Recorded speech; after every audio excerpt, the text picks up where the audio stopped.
Hi, let me make sure, but I'm like 100% sure. I mean, like our screen is up.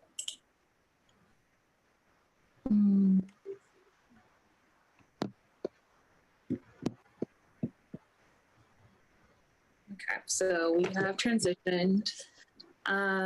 So yeah, I guess we can go into introductions and kind of set the scene of both this talk and also Verge FM. So I'm going to start off with talking about Verge and how this conversation came to be, and then then the other Verge co-founders can introduce themselves, and then we'll get into the guest introductions. So if y'all don't know, Verge FM started in 2021. It's an online community radio station currently based in Columbus, Ohio, but we kind of focus on Midwest and emerging artists. We have done multiple smaller parties, streams, and online radio programming for, about over a year. Our main initiatives is to really foster community and experiment with new ideas of DJing, music, and visual access. And again, we kind of like accept this ideology that we're all learning from each other and finding ways of how do we like really build something as people connected to music. And if you don't know, my name is Reg. I go by Love Hire. And I'm a DJ and a random person, and I have pink hair. But yeah, I guess I'll end this conversation. This is my iteration of DJ Social Club, and this is really going to foster about mixed series and their curators, and kind of like think about why mixed series are so important as a DJ and as a community. So yeah, I'm going to pass it off to Nadia, since this is her brainchild of a project. A little bit. Everyone's brainchild on our team, but it's funny. Like, we were already talking a little bit about this before, but the name actually stemmed. It was like, came up with the name, thought it should be a party, but then like COVID and other stuff were like, maybe we should just use this for this like idea for a conversation series that we've had. So it's like merging ideas together. But it stemmed out of going to someone's like birthday party on a Monday night at Bossa Nova, and it was like everyone there is a DJ, and like I was just like jokingly like, oh, this is like DJ Social Club, and then we were like, let's make that a thing. But yeah, we started the actual conversation series just because we kind of tested out having a conversation series during a previous stream, and it was like beyond expectations, just great insights, and we're like, this needs to be archived. There are these types of things out there, but sometimes they're either with like super high profile people or just like not saved on YouTube. So like I said before, just saving resources online, archiving them for anyone in the community, but particularly to be there for people starting out. Like, I think one of the main things we always try to do is create resources that weren't there when we started DJing. That's why our station was founded as a whole. But yeah, welcome to DJ Social Club.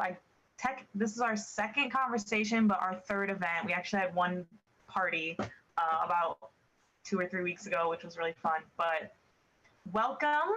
Are we gonna move on? I guess, Lou, do you want to introduce yourself?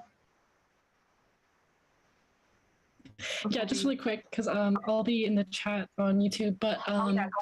Yeah, I'm Lou, and I also DJ here and there, and have been involved in DIY for a while, and helped found Verge and work with Nadia and Reg, and super excited to hear what you guys have to say. So get into it. Yeah. Okay. Let's get started with the guest introductions. Leash, do you want to go first? Totally. So I'm Alicia. I DJ as Leash. If you can use they, them pronouns for me, that would be great. I'm based in Chicago. And the projects that I'm working on, I run the Daisychain mix series, which turns 5 next year, which is super exciting. I host the Daisychain residency on Refuge Worldwide, which is a radio station out of Berlin.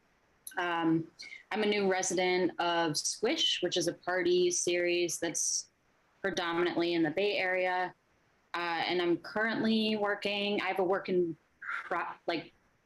I have a project in the works that I want to do a harm reduction effort here in Chicago, call us the Rave Angels, go to different raves and parties and just be there as like a friend on the dance floor. So Love that. That's so cool. Thank you.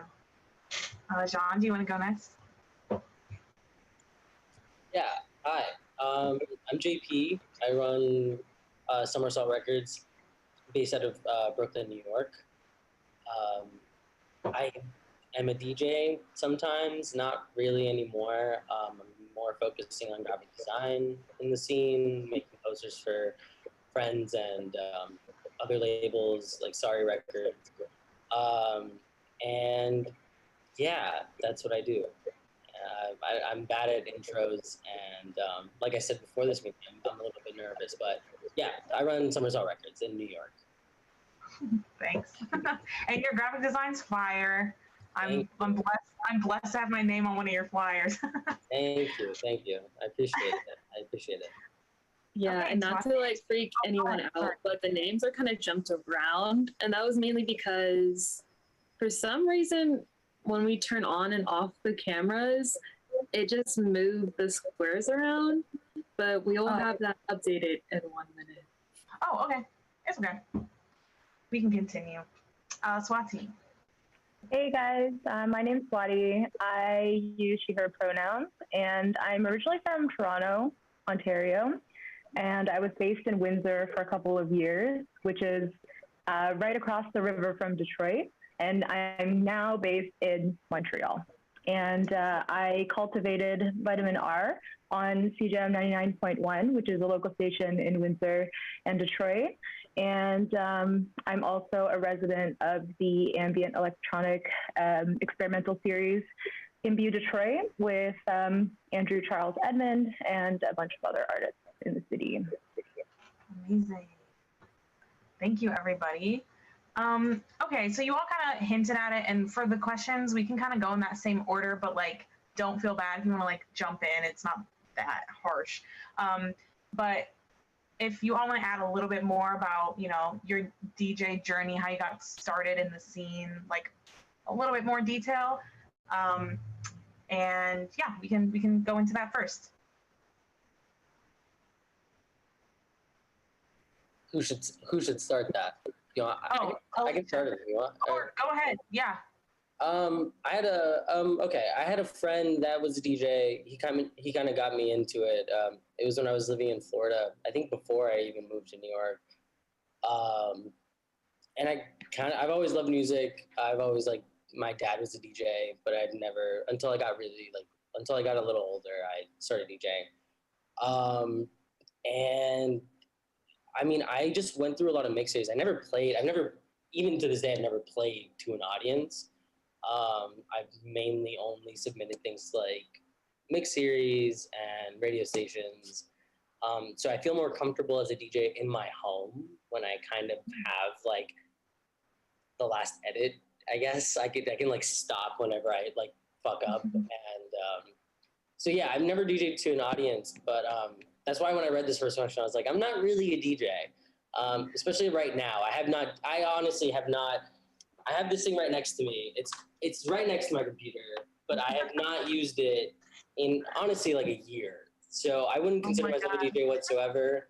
But I know how to, and I used to. It's just, I think there's a lot of DJs and there's a lot of good DJs, and I'd rather them just take that for them and then let me do what I do, which is like, I handle art. That's what I do for Somersault. So they can handle that. But I DJ sometimes. I like that answer because I'm sure there's a million people like that out there, you know? Yeah, there's a lot of DJs out there, and I don't think the world needs another DJ. So I'm like okay with saying that I used to be a DJ and now I don't really. It just like, yeah, I don't know. I think I lost interest in it in a way. But I love hearing mixes and I love hearing very good DJs play. Honestly, maybe not very good DJs play as well. They're honestly maybe even more fun to listen to. But yeah, I used to DJ. It's fun. It's great. I don't think it's for me personally, but that's how I started my journey. Amazing. Cool. Thank you. Yeah. Alicia. Yeah. So I'm a longtime raver. I've been raving, I don't know, since for 13 years. But I only just started DJing in 2017. Before I started DJing, I was constantly sort of standing to the side and to the back, watching what the DJs were doing, trying to learn just by watching them. And then I was living in Buffalo. I got invited to come to Chicago for a DJ mentorship program that was specifically geared for non-binary folks and women. And that just blew my mind. I got to stay for a week. I got to learn how to DJ on vinyl and CDJs.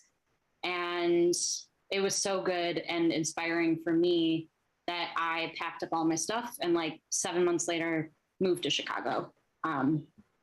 So yeah, I've just been trying to DJ, doing the Daisychain thing. And yeah, it's been a really, really wholesome experience. Oh, that's awesome. Thank you. Nice. I would say that I have a pretty similar story to Leash. I've been in the rave scene for about 12 years now, just kind of like a silent spectator, dancer, advocate, etc. But I started DJing about maybe 4 or 5 years ago or so. And I was initially kind of just doing a lot of local stuff and, getting into the scene, getting excited about all of that. And I pivoted over to the world of radio just because I realized that that is kind of my thing.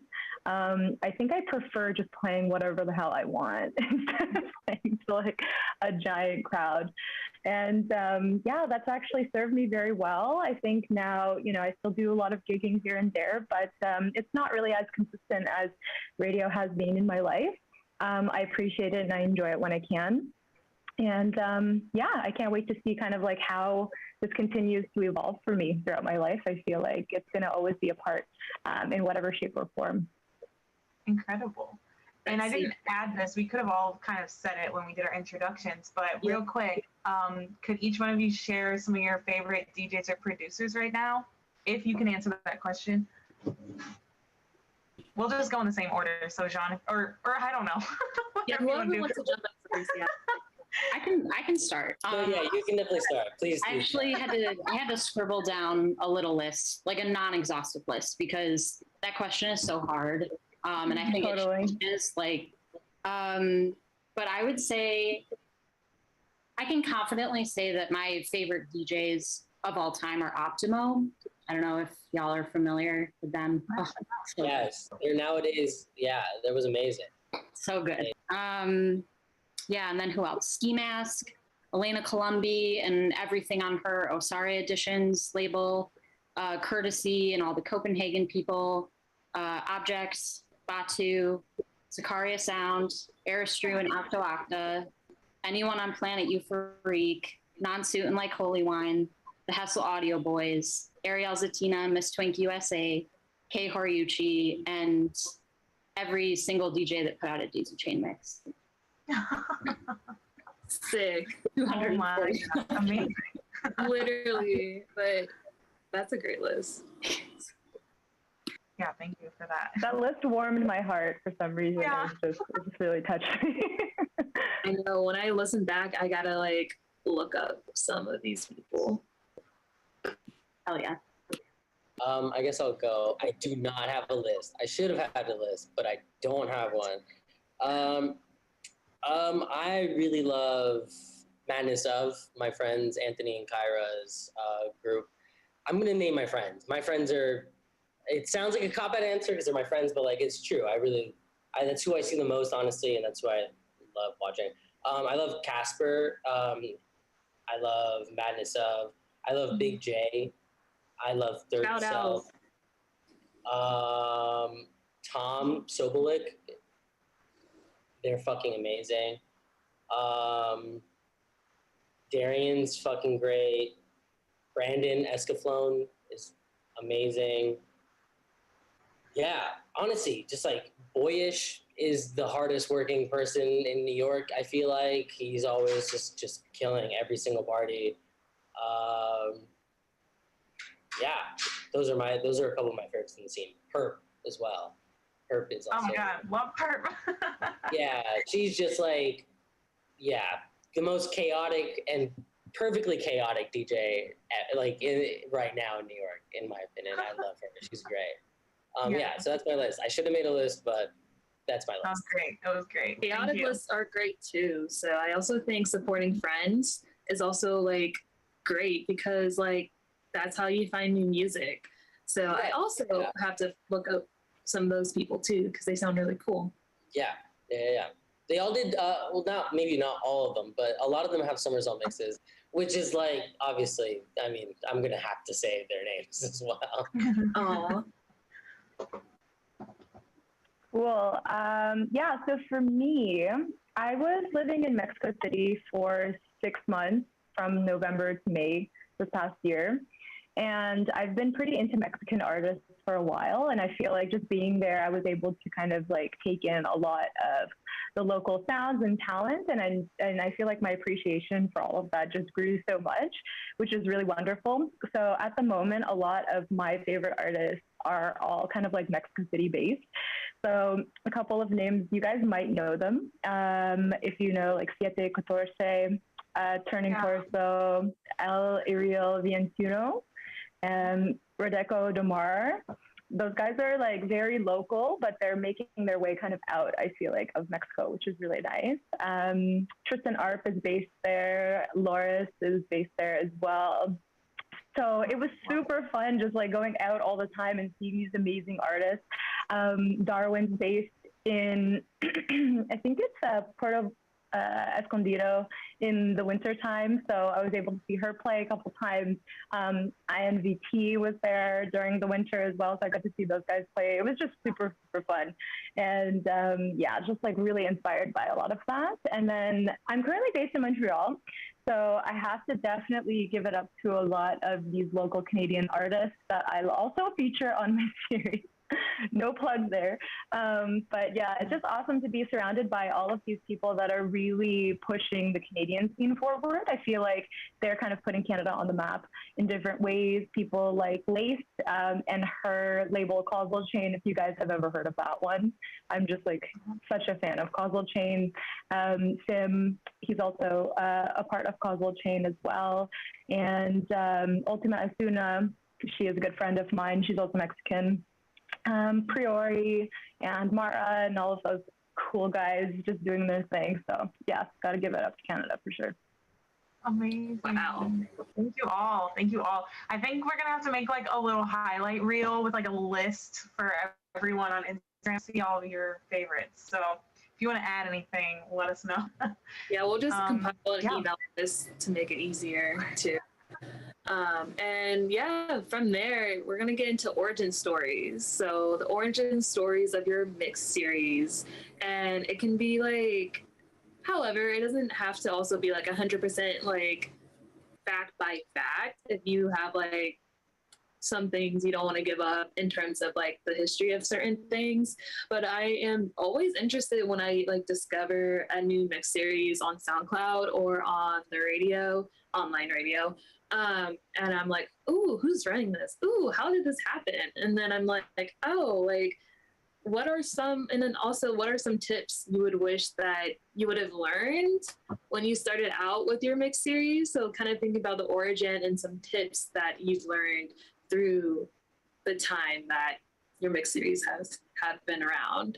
So whoever wants to, I'm just gonna toss it up. So whoever unmutes first gets to go. Also, it's a loaded question, so it's understandable. I'll go first if you want. My mix series started in December of 2020. It was like the second wave of COVID in New York, and it was like a pretty tough, weird time because everybody thought it was like over, and then it was very clearly not over in New York. Like everything else shut down. So yeah, like I said before, I was like sending a bunch of my mixes to radio stations and mix series, and I was like in a pretty low place personally. I had a falling out with a bunch of friends back home because I couldn't visit enough from like when I lived in New York, and I lost my job for the second time because of COVID. Oh, I'm So sorry. like I found like a lot of like free time to do things, and that's when I was like DJing the most and working with like a couple of mix series. I've like, not to say anything bad about other mix series whatsoever, because I know it's very fucking hard, especially when you're dealing with like a lot of people and having to respond to a lot of people. I just felt like it was a little impersonable. Like it seemed like they were kind of like gaining more than like what, like, I don't know. It seemed like they were like working with a lot of like smaller artists, and besides the point, I don't want to talk bad about any other mix series, but I had a lot of time on my hands, and I thought it would be a good idea to maybe start like a series of my own. I tried to start it on someone else's radio station, and I just decided to do it on my own. And yeah, so it came from like a really low place. I was alone in New York. I had no friends in New York. I had no friends back home because I had a falling out. I was DJing and no one was listening to my sets. And so I started to say, like, the first two Somersault mixes are mine because I couldn't find anyone to do them because I wasn't really a part of the scene, because realistically, there was no scene in New York during the time because it was COVID. There was like a lot of underground raves, but if you were friends with those people, that's how you knew about them. And I wasn't really friends with those people. So yeah, I started it because of that. It was just like a low point in my life. I had a lot of free time. And yeah, and it just, I remember like I first scouted everybody off Reddit, and which was like now pretty fucking toxic. I wouldn't suggest that as a tip to anybody to look for their DJs on Reddit, but I've made a lot of like cool friends off Reddit. Like one of my best friends I met that lives here is from Reddit. His name's Steven. Like we spend like Thanksgiving together off Reddit, so that's great. But a lot of the people coming from Reddit are a little weird, to be honest with you. But yeah, that's how I had to source the people first, like the DJs first. But now, luckily, I am a part of the scene, the local scene, and I luckily have a lot of resources to pull from, like friend-wise and DJ-wise, and people come to me now, which is awesome, which is fucking amazing. So yeah, that's how it started. That's incredible. Also, everyone say how the name came about. So where did Somersault come from?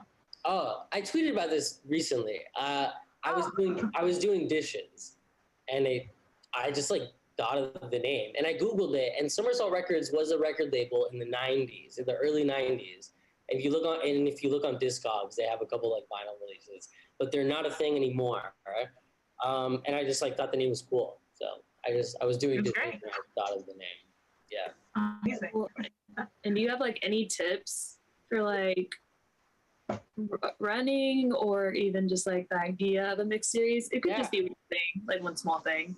Yeah, one small thing. Be like as organized as possible. I'm not organized whatsoever. Like if my girlfriend heard me saying that, she would laugh if she was in the room. I'm very unorganized.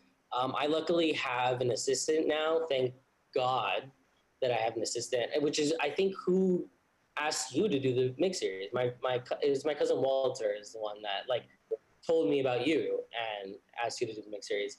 But he helps me out, like building the calendar out, and kind of like curating as well. So my tip would be organized, and if you feel like you can't handle it, ask for help. If you know, without abusing it, obviously. Like I can't pay him, and I ask him for help like very rarely. But yeah, cool. Be organized. Shout out Walter. Shout out my cousin. Amazing person. I wish he was here with me, but he is in Florida. So, but yeah. Okay. How about Leash and Swati? What do you think? Or origin name, tip? Mm-hmm. I can go. So I have a lot of similarities with Jean. when I was living in Buffalo, I was going through a very tumultuous, toxic experience, to keep it simple. I had just got back from that mentorship program. I was throwing parties with the crew at the time. We were about to throw a party, and I suggested maybe I could open. I hadn't played really in front of people. Someone that I used to know basically told me, you're not that good of a DJ. You have a lot of hubris. You're too overly confident. Like, just tore me down. And it got to me. I didn't have enough strength to fight that at all. And so I almost gave up on everything. But I was in this Facebook group that was all trans and femme people. And it was a private Facebook group. And I went to them and was just like, hey, this is what just happened. And they were so supportive. And that was when I felt this real intense sense of community. And they were like, don't give up, fuck him. And I was just like, okay, so I went up to that person and I was just like, I'm going to do this music thing with or without you. I left the crew. I came up with this idea to start a party series in Buffalo called Daisychain that would basically highlight the DJs that the Mix series highlights now. But then I moved very abruptly to Chicago, and I didn't want to let go of that idea. So I was like, well, maybe I'll just start it as a Mix series first, because I'm not quite ready to throw parties in Chicago yet. I don't know the landscape at all. And then it just ended up being the whole thing. And then parties are kind of a side thing that happens. So yeah, something really beautiful came out of a very hard experience. And Daisychain, I just wanted to provide that space for people who maybe have been in similar situations that I was in, that have a voice and want their voice to be heard and have something to say. And I just wanted to believe in them and share in that with them. It makes me emotional just talking about it. Yeah, the name comes from daisy chaining electrical equipment. But then the symbolism, within the daisies and the chain, all have a thing. Daisies represent new beginnings, and then chains are we're all a part of the chain link. So we're just kind of forming this giant link. Yeah, so it's been really special experience. And the tip that I would also have is to be organized. Doing a weekly series, because I very cognizantly decided to do weekly, because I was like, there's way too many people and that's not knocking down anybody else and the frequency that they have theirs. I just think I knew I can handle this. I can put out a mix every week. And I have somehow. It's been really nuts. The only one that I missed was intentional, and it was the week of the George Floyd stuff, and I very specifically wanted to not put one out. But yeah, besides that, I stay super organized, and I have lots of lists and Google Docs and highlighting things, and yeah, it fuels me, it keeps me going. Wow. I have a question. Can I ask a question? Is it just you that's running it? Yeah. Wow. I was wondering the same. Wow. That's fucking amazing. That's fucking amazing. I remember when Danny was like, I'm talking to Leech from Daisychain. And then I was like, oh, cool. And then it was just saw the email chain. I was like, oh, this is one person doing this big project. That's amazing. But everyone is and also it's all of your mix series. I'm just you are really good at keeping up on social media and your graphic design, for Vitamin R, for Swati, what really drew me to that was the graphic design. All of y'all's have very distinct vibes. But yeah. Thanks, Fred. It helps that we're graphic designers as well. Tools, right? Swati, you are also a graphic designer. I'm actually not really. No? I'm not much of a designer. No. My friend Andrew does all the art. He's like amazing. I thought you did all the design work for it. Okay. No, I'm wrong. I wish. You're not a talented designer. Okay, I'm very sorry. Sorry. I make some flyers and they're like just text, and I'm like, all right, that's great. Look at me go. Yeah. So I guess, for the origin story for vitamin R, I had hinted a little bit initially, but when I had started getting into DJing and playing locally more and getting really excited and hype about everything, I was kind of in this transition between living in Toronto and then moving to Windsor for my postgrad. And I specifically chose Windsor because it's a 10-minute drive across the bridge from Detroit. I was like, that's where I'm going to school. And I remember thinking to myself, I definitely want to keep gigging, but from my understanding, the infrastructure in Windsor is very, like scarce, I guess, in terms of the dance music scene there. And of course, I had high hopes of, maybe playing in Detroit, but I didn't want to, put too many expectations on that. But that was a really exciting kind of pull for me to kind of be there, meet people, really get to learn more about the history in a very like authentic way, and really understand kind of like what locals in that city feel for the dance music scene and how they interpret it, how they experience it. And so when I had moved there, I thought to myself, I think the nice happy medium here for me is probably getting into radio. And it was something that I had thought about a lot. I had listened to a lot of artists, and I was very passionate about their radio shows on, NTS or whatever, BBC or something like that. And specifically Peach. I was like very inspired by Peach's radio show back in the day, actually, a snack time with Peach. And big Peach fan. I feel like she really impacted a lot of my sound initially when I got into music. And so for me, it was like, yeah, I think that this makes a lot of sense. So I reached out to CJAM and I asked them, are you guys, looking for another show? And they actually said, you're in luck because the girl that we had on that was doing the electronic music show on the station just kind of moved on. So we have that slot open as of like a couple weeks, which I thought was really, really cool timing because it's a very like, local radio. It's very like punk, very indie, alternative. And then there's just like all these like daytime talk shows and things. So to me, it was like, wow, this is such a great opportunity for me to kind of like bring my perspective, my sound from kind of like that Toronto kind of oriented scene into this new space and get people that I kind of want to chat with and learn more about on the air. So I started reaching out to artists in the Windsor area, and there wasn't that many, to be completely honest. Like, very, very tight scene. So I started kind of like reaching out to people across the river, just based on me listening to their stuff online for a while and just kind of knowing of them, being like, hey, I have this show every Thursday at 9 p.m. Would love for you to come over and we can just like chill in the studio and we can chat.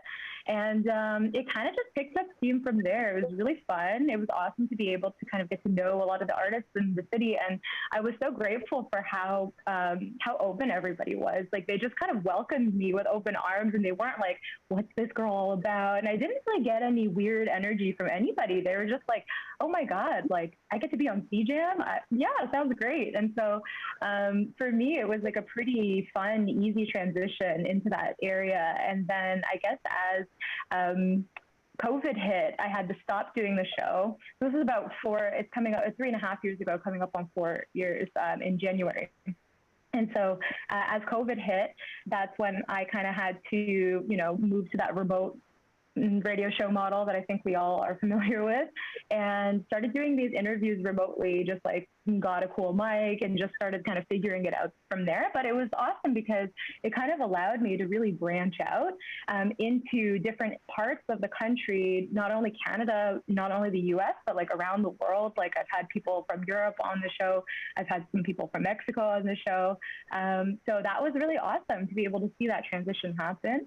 And I guess now I was also doing a bit of that weekly show, like Leash does with Daisychain. And it kind of got a little too much for me.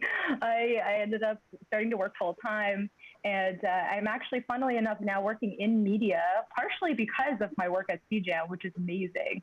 I actually used some of those interviews that I did, and I was able to present that to my boss in my portfolio, and that got me hired as well. So it was really, really awesome that ended up working out that way. And I'm in an industry I really love.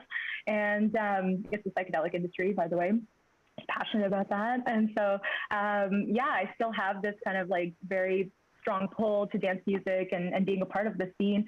So I'm doing, my show was kind of brought down to monthly about, I guess, maybe 7 months ago or so. And so I'm just taking a little bit of a break right now, trying to figure out a new platform because I have moved on from CJAM.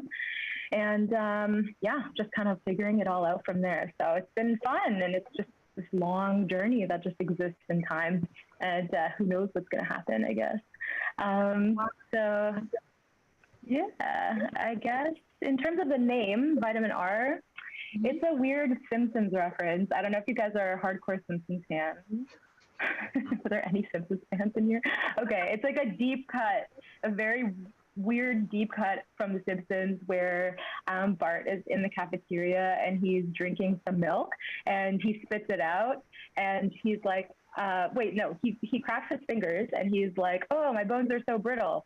I've been drinking plenty of, and he pulls up a carton that says Malk, now with vitamin R. And so it was literally like Vitamin R. That is so wild. And my initial DJ name was DJ Malk because of that meme. So it was kind of just like a play on that.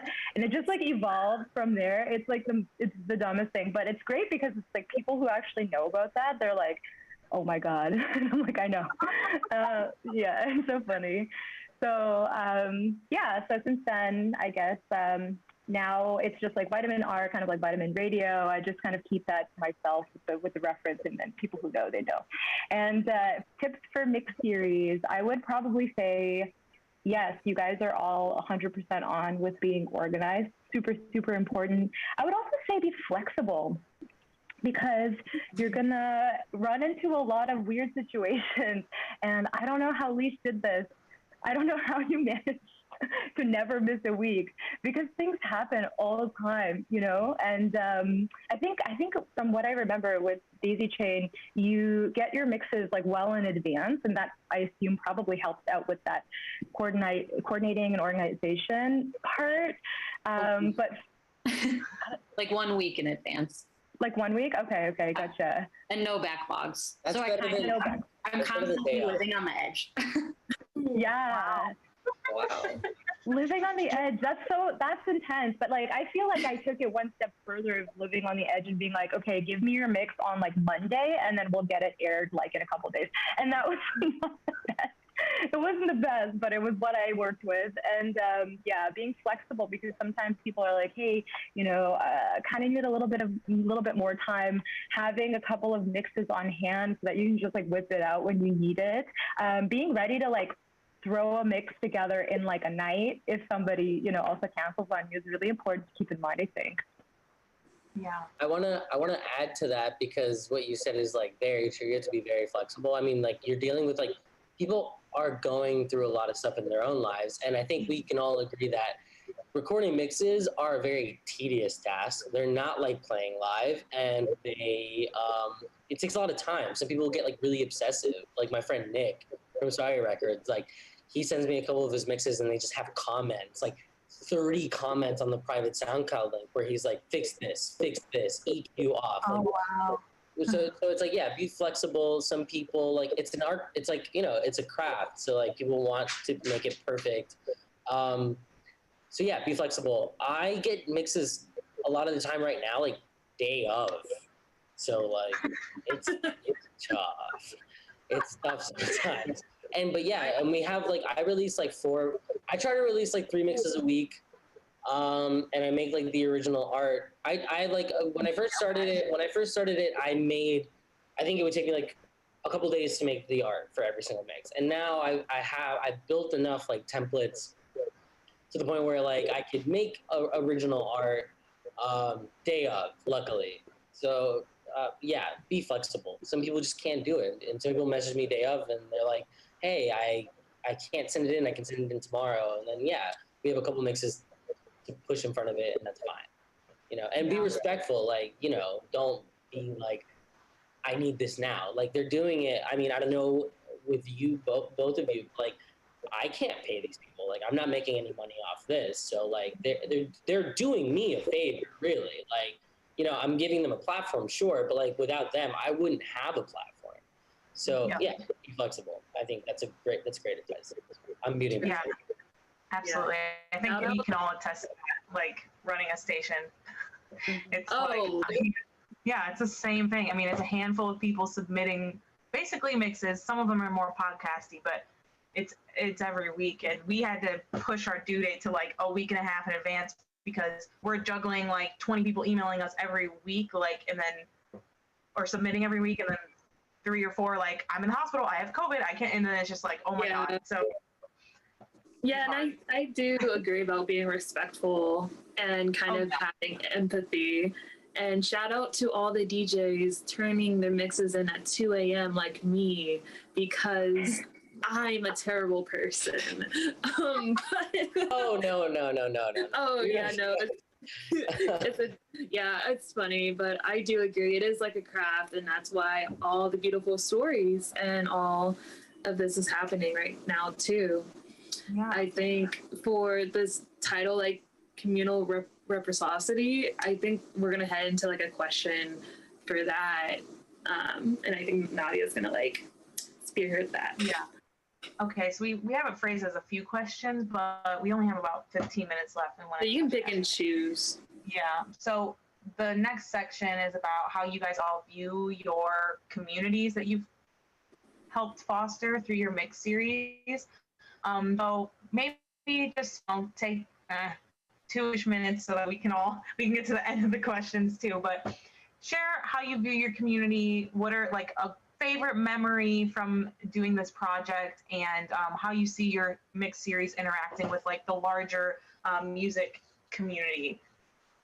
So yeah, whoever wants to go first. I can start. Let me see. So how I view the community of Daisychain, I think like, I don't know, it was like until the first 2 years before I even really noticed what Daisychain started to become, I think. Like I was just kind of like, oh, like I'm putting these mixes out, and like it was very like communicating from me to the DJ. But then it was when I went to festival weekend in Detroit, and people were coming up to me and they were like, oh my God, like Daisychain. And I was just like, wow, you know it? That's wild, And that kind of opened my eye a little bit to like, wow, it's actually kind of reaching out. And then when I noticed that like people were listening to Daisychain in like other countries, like that kind of blew my mind a little bit. And I think the most heartwarming like memories that come out of Daisychain itself in the context of community is like, one, the conversation that I get to have with the DJ themselves. Like I sit there, I very like intentionally listen to this mix, and I usually blow up the DJ's DMs, just tracks, like just loving all of the tracks. And it's fun. And then we end up talking about like our backstories and like how we got into DJing, and just sharing and having like a really nice conversation. So that's always like, I get to do that every week. And like, that has pulled me out of some very, very dark times in the past 5 years. And then I think like number 2 would be the conversations that I've had with either friends of mine or acquaintances, or honestly just from strangers that have approached me and told me that Daisychain has like changed their life. And I'm like, oh my God,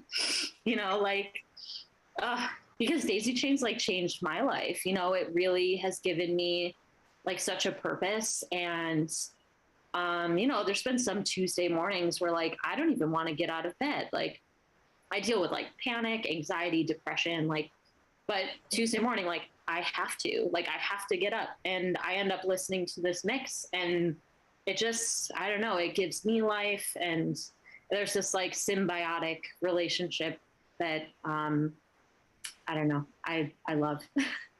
Oh my God, I have chills. Thank you so much. Thank you for sharing. That is the sweetest thing ever. I really appreciate all the work you're doing. And also, do you have something on your window that's casting that rainbow on you, or is that a coincidence? No, right, that It's great. so beautiful. No, I have one of those the privacy films, but they're like rainbow, so That's so it cute. shines the light in and makes it rainbow. Amazing, amazing. All right, who wants to go next? Thank you again, Leash. That was great. I'll go next because I feel like a lot of Leash's community has I've slowly kind of infiltrated into in certain ways. Actually, to be honest, Leash, I'm very inspired by Daisychain, and Vitamin R's kind of ethos has really followed a lot of that, in a sense of being able to create a platform for diverse artists. So that could really span all different areas in terms of sexuality, identity, and ethnicity, whatever it is. Really, it's just important for me personally to be able to provide this place where people that are not used to being able to receive recognition for what they do are feeling at home here. And I think that it's just been super fulfilling to be able to create that. Vitamin R didn't really start off that way, as I had kind of mentioned to you. It was initially kind of just connecting with the local talent and trying to see, what am I getting started here? What is this? And so I think it takes a little bit of time for you to really start to feel your footing, unless you maybe have a really solid idea initially and a really, really, solid concept of what type of sound or what type of artist you want to feature on your mix series. But for myself, I was just kind of figuring it out. And I was this really, really aligns with my own ethos and what I want to do for the community in a sense. I feel a lot of the artists that I have on are also Canadian, and that's a big thing for me. I feel it's almost kind of bridging that boundary between Canada and the US. Sometimes I feel especially with Detroit artists, there's just so little understanding of what goes on in that city, but the talent is just insane, And so for me, it was just really fulfilling to be able to kind of bridge that gap between those areas and just allow people to get to kind of know each other in that sense. So I'm really grateful for that community. And I guess in terms of how I see this mixed series interacting with the larger DJ community, I feel like these types of series where we're making sure that we're kind of putting people out there and giving visibility to those who are kind of underrepresented is a really important kind of standard that I feel larger mixed series should really consider, especially the fact that a lot of the larger mixed series are really just kind of recycling a lot of the same artists, a lot of those bigger kind of high profile artists that we're all excited about, but there's so much unbelievable talent everywhere, and they don't have followers, they don't have anything. And it's mind blowing to be able to hear what people can come up with from their bedrooms. And that's I think the beauty of the mixed series, you're able to kind of integrate those sounds and allow people from all over the world share on this platform. And that's, I think, the best part about being able to do this. It's just constantly being re-inspired and then feeling that sense of community, as Leash had said, getting out of those darker times, feeling as though people understand you and they're on the other side of the world. It's wild, Yeah, that's beautiful. I'm low-key so emotional right now because it's weirdly, I have been on all three of your mix series at different points of my life, and I feel 2022 was a big transition for me. And yeah, I think that the emotional and also connection of just music is happening with all of y'all's projects in terms of you're feeling the music, but also the artist is feeling it too. So it's kind of interesting seeing how each one of you are touched, and also you really came to your projects looking for something good, and how good also has found you too. So that's really inspiring. And we'll hear what Jean has to say too, because I know there's so many and stories already. Yeah. So what Leash said, I mean, I didn't notice a community at all. It was basically, I'm doing this all from my house. And when I started it, like I said, it was during COVID. So there really wasn't, like I couldn't leave my house when this all started. The first day, I remember the first day I went clubbing after kind of like the guidelines in New York kind of like slowly started being lifted was at Bossa. And it was the Sorry Records recording. They like started like a recording thing at Bossa. And like Anthony Witchcraft was playing with Nick and like Jada. And I was there like by myself. I went by myself and I didn't know anybody. And I have messaged a couple times with like Anthony and Nick. And yeah, one of the fondest memories is like how welcoming this community has been. Like, it seems intimidating at first, but everybody's very welcoming. And I think we like shun people that aren't welcoming, that like aren't like, you know, like open to like bringing new people in, because like it wouldn't survive without it.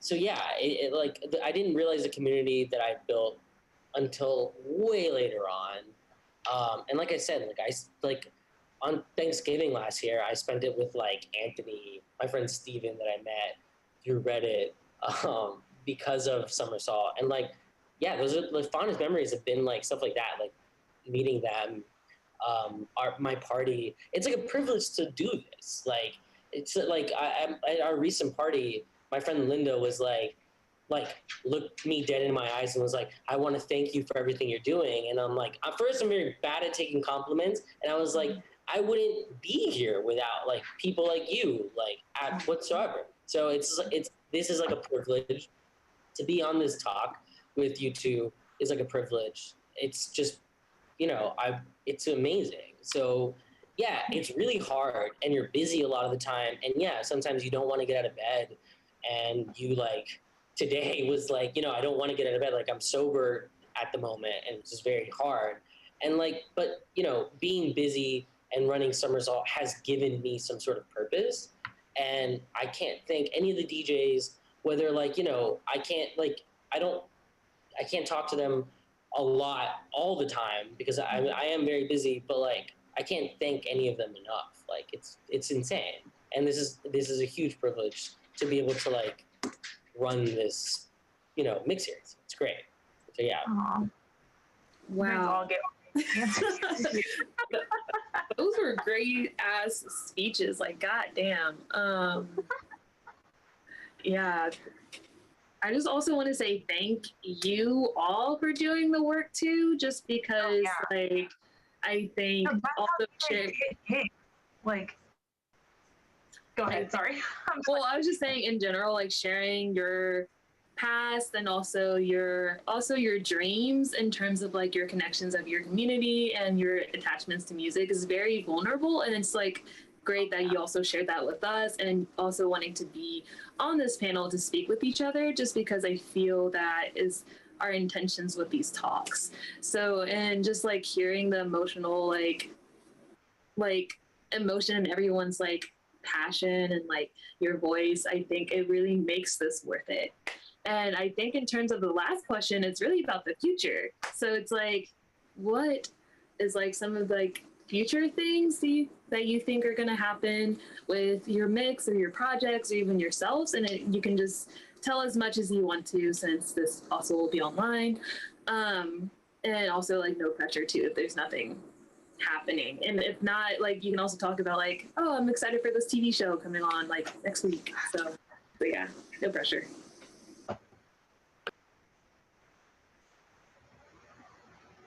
I could start off, I guess. For the future of Somersault, I had been wanting to start like a way to be able to like pay the DJs that we have on the mix series in any way possible. It's been a hard time trying to figure that out. The compilations that we do, I mean, the two that we've done, I get a lot of the artists through the mix series, which is a way of paying some of them through the compilation, which has been great. But yeah, I think just like figuring out a way, like this is just for me personally, and Somersault personally, figuring out a way to like be able to like compensate in some way to the artists that we work with, which I haven't been able to find a way, and I hope in the future that be a possibility. I do, like, for the small amount of parties that we do, I do book the people that I've met through the mix series, like Casper Kuxla. Like, I booked him for the Bossa party, and that was his first booking, and now he's, no credit to myself, I don't take any credit on his like success, because like he's fucking an amazing producer, an amazing DJ. But yeah, like I try to like pull from the people that I've worked with in the past. Like, it's great that you want to work with big DJs, and your podcast is like taking people from Berlin that are huge, that everybody knows. But like, there needs to be an avenue where like smaller people that don't have followings have a way in to not only make series, but to play parties and to be compensated for the work that they're doing, because the work that they're doing is work, and it takes time, and it takes skill, and it takes effort. And so, yeah, I think compensation is a thing that I want more in the future, and it's something that I want to strive with figuring out a way to do. So yeah, that's my answer. Absolutely. What I was gonna say earlier is like, thank you to everyone, because even though people don't get paid to make the actual mix all the time, you're still like giving people basically like a portfolio piece for their selves as a DJ. Like literally today, like my friend and I sent one of the first mixes we ever did to like elsewhere. Like, you know what I mean? It's just like, it's hilarious, but sometimes you go really hard when you're starting out and they're fire. So thanks for like giving everyone a shot. Like that's really awesome. Yeah, who wants to go next about the future of their mix series or scene? Yeah, I can go. So I guess for myself, I'm kind of in this weird limbo phase just in my own life, to be honest. But I'm trying to figure out a new home for Vitamin R, specifically just to make sure that I'm able to kind of connect with, you know, audiences in a different way, since I have moved on from CJAM. And that's just partially due to no longer kind of like being located there, and just trying to want to, you know, find like a new breath of air for the series. So that's kind of where I'm at currently with that. And I guess for the scene in general, I mean, that's a big question. Let's just keep making good music. Let's keep having good parties. And everyone's putting out fire stuff. So let's never stop doing that. Thank you. And best wishes on that. Thanks. Yeah, and then for myself and for Daisychain, gonna keep just putting them out every week. Gonna keep doing the residency with Refuge as long as I can, which has also been fun for me because I get to put mixes out on that, because I actually don't have a Daisychain mix at all. So it's been fun to be able to do some more things and get some mixes.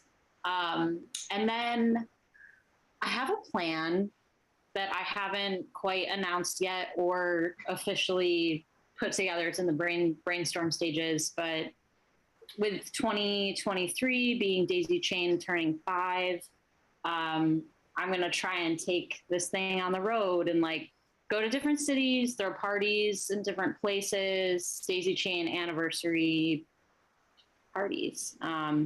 So there's already some places I've talked to, like maybe Lisbon, maybe New York, maybe like probably San Francisco. I don't know. It's out there. So if you want Daisychain to come to you, let me know. Yes. Yeah. That's awesome. Chain would be sick. Yeah.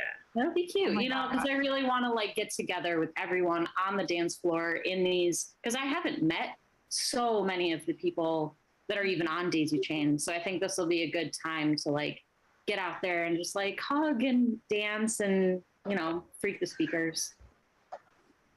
So great. Thank you all so much. And congratulations on just making it this far and like doing such amazing work. Like, we appreciate it so much. Yeah, your work matters and you matter, not to be corny, but yeah, I think that the future is very exciting. And again, we thank you for being a part of this talk and being on YouTube, despite our name jumping difficulties. I think the conversation was amazing. So pat yourself on the back. And yeah, if you have any questions right now, like y'all on the screen, with each other, since I feel like this is the first time, like maybe some of y'all are meeting with each other. I don't know if you have any other questions for y'all or us before we like head out too. I Or if can't you wanna wait close for the out. Daisychain Go ahead. video party. I just want to say that I hope that is coming soon. At a really nice club. Yeah, I can't wait. I have no questions really. Thank you for having me. I'm very, happy to talk about any of this. If anybody's watching that has any questions, DM me personally and I could probably go into it in more detail. Yeah. Thanks, Sean. Yeah, I don't have any questions either. It was really nice to hear from both of you and just like see how many things like overlap between us. And I'm just really honored to have been part of this. This is my first time as a speaker on a panel. I've only hosted one before, so this is exciting. Amazing. You did great. Thank you so much for being here. Yeah, I don't think I have any questions. I think that was really fun. And I'm really excited to hear more from all of you. I think it's been amazing to see all of these series grow over the years, especially you guys with Verge, starting from like just the three of you guys and then just building this amazing thing for the Midwest. I'm so impressed with what you've been doing, and it's just awesome. Thank you so much. All right. I guess it's time for everyone to get a snack and go to bed. Thank you so much for being here. We can't wait to be in touch with all of you and just like continue to see everything you're doing. Hopefully have a party together or meet IRL at some point. But yeah, Reg and Lou, I don't know if you have anything else to say. Nope. Great job. Yep, that was great. Thank you for coming. Thanks, guys. Thank you all so Let's much. see everybody. Thank you. Have a wonderful night, everybody. Bye. Bye. Have a good one. Bye.